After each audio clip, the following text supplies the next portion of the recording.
জিবরাইল আলাইহিস সালাতু ওয়াস সালাম পয়গম্বরকে বলেন, ইয়া রাসূলুল্লাহ আপনি শুয়ে পড়েন। পয়গম্বর আলাইহিস সালাতু ওয়াস সালাম যখন শুয়ে পড়লেন, জিবরাইল আলাইহিস সালাতু ওয়াস সালাম তার শাহাদাত আঙ্গুলি দিয়া পয়গম্বর আলাইহিস সালাতু ওয়াস সালামের সিনা মুবারকের উপরে এইভাবে করে টান দিলেন। টান দেওয়ার সঙ্গে সঙ্গে পয়গম্বর আলাইহিস সালাতু ওয়াস সালামের সিনা মুবারক দ্বিখণ্ডিত হয়ে যায়। আল্লাহু আকবার। মুহতারাম হাজিরিন, আজকে রজব মাসের 12 তারিখ। এই রজব মাসেই তো আমাদের নবী মুহাম্মদুর রাসূলুল্লাহ সাল্লাল্লাহু আলাইহি ওয়াসাল্লামের মেরাজ সংঘটিত হয়েছিল। এই রজব মাসেই তো আমাদের নবী মুহাম্মদুর রাসূলুল্লাহ সাল্লাল্লাহু আলাইহি ওয়াসাল্লামের মেরাজ সংঘটিত হয়েছিল। মসজিদে হারাম থেকে মসজিদে আকসা পর্যন্ত যে ভ্রমণ হয়েছে, এটাকে কোরআনের ভাষায় বলা হয় আসরা। আর মসজিদে আকসা থেকে 7 আসমান পাড়ি দিয়ে সিদরাতুল মুনতাহা ভেদ করে আল্লাহর সাথে যে দিদার হয়েছে, জান্নাত জাহান্নাম পরিদর্শন করেছেন, তারপর আবার দুনিয়ার জমিনে আসছেন, এটাকে বলা হয় মেরাজ। এটাকে বলা হয় মেরাজ। 50-এরও অধিক হাদিসে মুতাওয়াতির দ্বারা প্রমাণিত হয়েছে যে মুহাম্মদুর রাসূলুল্লাহ সাল্লাল্লাহু আলাইহি ওয়াসাল্লামের যে মেরাজ সংঘটিত হয়েছে, এটা হয়েছে সশরীরে। আল্লাহ তাআলা আমাদের নবী মুহাম্মদুর রাসূলুল্লাহকে যে সমস্ত মুজিজা দিয়েছেন, তার ভিতরে এই মেরাজ হলো একটা মুজিজা। এই মেরাজে আমাদের কি করণীয় এবং কি বর্জনীয়, এ সম্পর্কে আমি আপনাদের সাথে কিছু কথা বলবো। তবে তার আগে আমি আপনাদের সম্মুখে যে কালামে পাকের সূরা বনী ইসরাইল থেকে একটা আয়াত তেলাওয়াত করেছি, এই আয়াতের সরল অনুবাদ করে আমি আমার আলোচনাটা শুরু করব, যাতে আল্লাহ তাআলা এই আয়াতের যে নূর, এই আয়াতের যে আলো, এই আলো যেন আল্লাহ তাআলা আমাদের সকলের অন্তরের ভিতরে ঢুকায়া দেন। সকলেই বলি আল্লাহুম্মা আমিন। আল্লাহ রাব্বুল আলামিন বলেন, সুবহানাল্লাযী আসরা বিআবদিহি লাইলাম মিনাল মাসজিদিল হারামি ইলাল মাসজিদিল আকসা আল্লাযী বারাকনা হাওলাহু লিনুরিয়াহু মিন আয়াতিনা ইন্নাহু হুয়াস সামিউল বাসীর। সুবহানাল্লাযী, এর শাব্দিক অর্থ হলো তিনি পুত পবিত্র ওই সত্তা যিনি। আলোচনার শুরুতেই আল্লাহ রাব্বুল আলামিন সুবহান শব্দ ব্যবহার করেছেন। আলোচনার শুরুতে আল্লাহ রাব্বুল আলামিন সুবহান শব্দ ব্যবহার করেছেন, তার কারণ হলো মেরাজের ঘটনাটা হলো একটা আশ্চর্যজনক এবং অলৌকিক ঘটনা। এজন্য আল্লাহ রাব্বুল আলামিন আলোচনার শুরুতেই সুবহান শব্দ ব্যবহার করেছেন। আমরাও তো কোনো আশ্চর্যজনক এবং অলৌকিক কোনো কথা বললে এবং শুনলে আমরা সুবহানাল্লাহ বলি, ঠিক কিনা বলুন? সুবহানাল্লাহ এর শাব্দিক অর্থ হলো তিনি আল্লাহ তাআলা হলেন পুত পবিত্র। আল্লাহ তাআলা হলেন পুত পবিত্র, তার কোনো ছেলে মেয়ে নাই। লাম ইয়ালিদ ওয়া লাম ইউলাদ, তিনি কাউকে জন্ম দেন নাই এবং কারো কাছ থেকে তিনি জন্মগ্রহণ করেন নাই। এই দিক থেকে আল্লাহ তাআলা হলেন পুত পবিত্র। আল্লাহ রাব্বুল আলামিন কারো কাছে মুহতাজ নয়, কিন্তু দুনিয়ার যত মানুষ আছে সকল মানুষ আল্লাহ তাআলার কাছে মুহতাজ। একজন ধনী গরিবের কাছে মুহতাজ, একজন গরিব ধনীর কাছে মুহতাজ।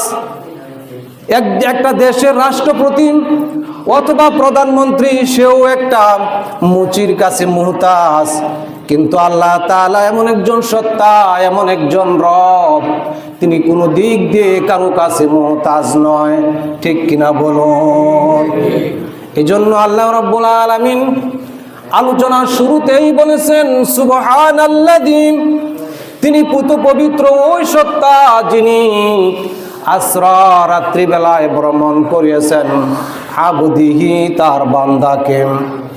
আল্লাহ তাআলা বলেন সুবহানাল্লাযী আসরা বিআবদিহি, তিনি ওই সত্তা যিনি তার বান্দাকে রাত্রিবেলায় ভ্রমণ করিয়েছেন। রাত্রিবেলায় ভ্রমণ করিয়েছেন, এখানে আল্লাহ রাব্বুল আলামিন আব্দুন শব্দ ব্যবহার করেছেন, কিন্তু আল্লাহ তাআলা ইচ্ছা করলে তো অন্যভাবেও বলতে পারতেন। আল্লাহ তাআলা বলতে পারতেন সুবহানাল্লাযী আসরা বিরাসূলিহি, আল্লাহ রাব্বুল আলামিন তার রাসূলকে ভ্রমণ করিয়েছেন, কিন্তু আল্লাহ তাআলা এখানে রাসূল শব্দ ব্যবহার করেন নাই। আল্লাহ তাআলা আব্দুল শব্দ ব্যবহার করেছেন যাতে করে এই দুনিয়ার কোনো মানুষ যেন বলতে না পারে যে মুহাম্মাদুর রাসূলুল্লাহ সাল্লাল্লাহু আলাইহি ওয়াসাল্লাম হলেন আল্লাহর পুত্র, নাউযুবিল্লাহ। এই কথা যেন বলতে না পারেন, সেজন্য আল্লাহ রাব্বুল আলামিন এখানে আব্দুন শব্দ ব্যবহার করেছেন, রাসূল শব্দ ব্যবহার করেন নাই। তার কারণ হলো হযরতে ঈসা আলাইহিস সালাতু ওয়াস সালামকে আল্লাহ তাআলা, হযরত ঈসা আলাইহিস সালাতু ওয়াস সালামকে খ্রিস্টানেরা আল্লাহর পুত্র বলেছে এবং উযাইর আলাইহিস সালাতু ওয়াস সালামকে ইহুদিরা আল্লাহর পুত্র বলেছে। ইহুদিরা হযরতে উযাইর আলাইহিস সালাতু ওয়াস সালামকে আল্লাহর পুত্র বলেছেন এবং খ্রিস্টানেরা হযরতে ঈসা আলাইহিস সালাতু ওয়াস সালামকে আল্লাহর পুত্র বলেছে। সেজন্য আমাদের নবী মুহাম্মদুর রাসূলুল্লাহ সাল্লাল্লাহু আলাইহি ওয়াসাল্লামকে কেউ যেন আল্লাহর পুত্র বলতে না পারেন, সেজন্য আল্লাহ রাব্বুল আলামিন আব্দুল শব্দ ব্যবহার করেছেন। লাম ইয়ালিদ ওয়া লাম ইউলাদ, তিনি কাউকে জন্ম দেন নাই এবং কারো কাছ থেকে তিনি জন্ম গ্রহণ করেনও নাই। এই দিক থেকে আল্লাহ তাআলা পুত পবিত্র। এই জন্য আল্লাহ রাব্বুল আলামিন ডাক দেয়া বলেন, ও দুনিয়ার মানুষ, ও পৃথিবীর মানুষ, আমি কিন্তু মুহাম্মাদুর রাসূলুল্লাহকে মেরাজ করাইলাম, জান্নাত দেখাইলাম, জাহান্নাম দেখাইলাম। আমি মুহাম্মাদুর রাসূলুল্লাহকে মেরাজ করাইলাম মসজিদে হারাম থেকে মসজিদে আকসা, সেখান থেকে 7 আসমান পাড়ি দিয়ে সিদরাতুল মুনতাহা বেদ করে, 7 আসমান পাড়ি দিয়ে সিদরাতুল মুনতাহা বেদ করে আমি আমার বন্ধুকে আমার বাড়িতে এনে জান্নাত দেখাইলাম, জাহান্নাম দেখাইলাম।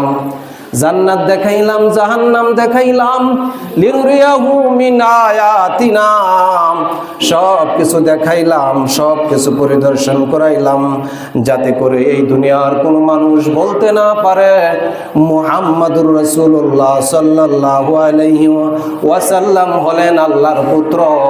এই কথা যেন কোনো মানুষ বলতে না পারেন, সেজন্য আল্লাহ রাব্বুল আলামিন এখানে আব্দুল শব্দ ব্যবহার করেছেন।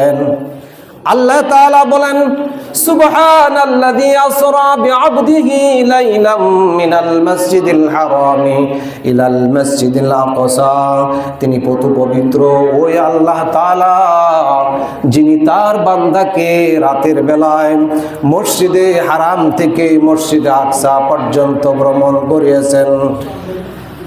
আল্লাযী বারাকনা হাওলাহু, যে মসজিদ আকসার চতুর্দিকে আমি আল্লাহ বরকত দিয়ে বেষ্টন করে রেখে দিয়েছি, যে মসজিদ আকসার চতুর্দিকে আমি আল্লাহ বেষ্টন করে রেখে দিয়েছি। আল্লাহ তাআলা তারপর বলেন আমি কেন মেরাজ করাইলাম?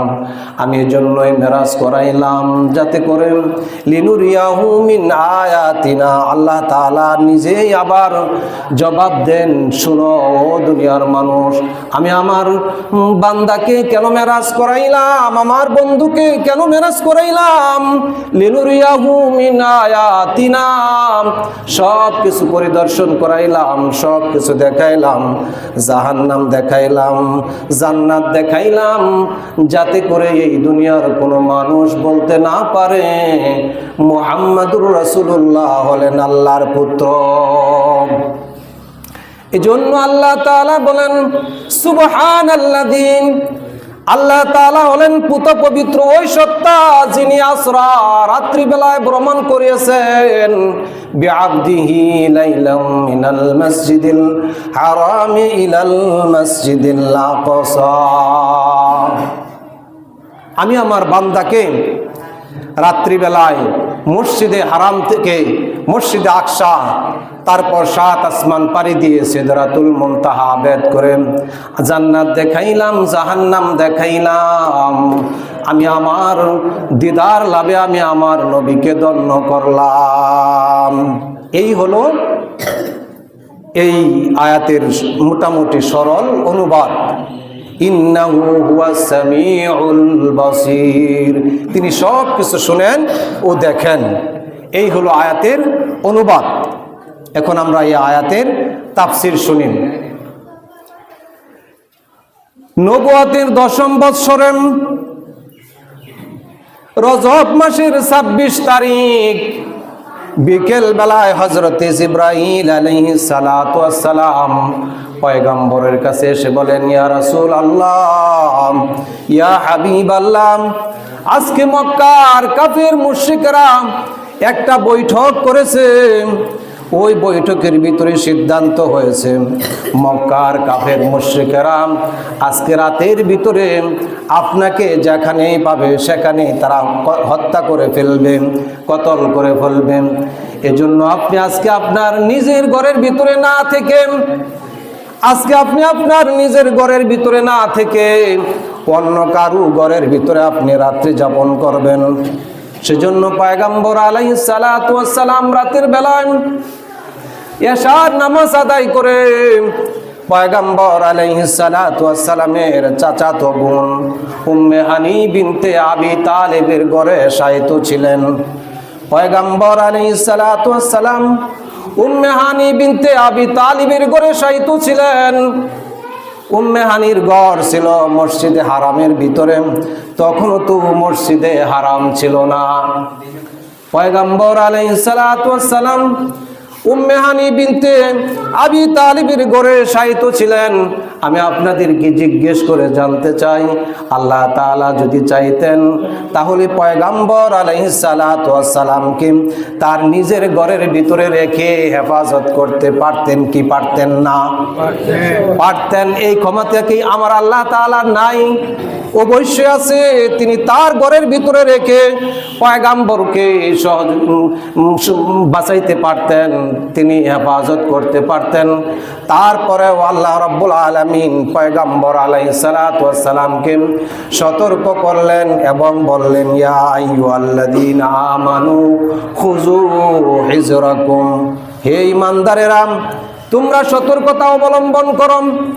আল্লাহ তাআলা বলেন নাই যে তোমরা গরু ছেড়ে দিয়ে তারপর তোমরা আমি আল্লাহর উপরে তোমরা ভরসা করো, তাওয়াক্কুল করো, বরং আল্লাহ তাআলা বলছেন তোমরা আগে গরু বাঁধো, তারপর তোমরা আমি আল্লাহ তাআলার উপরে তোমরা ভরসা করো, তাওয়াক্কুল করো।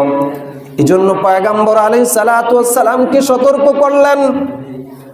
পয়গম্বর আলাইহিস সালাতু ওয়াস সালাম তার চাচাতো বোন উম্মে হানি বিনতে আবি তালিবের ঘরে শায়িত ছিলেন। এমন সময় হযরতে জিবরাইল আলাইহিস সালাতু ওয়াস সালাম পয়গম্বর আলাইহিস সালাতু ওয়াস সালামের ঘরের ভিতরে প্রবেশ করলেন।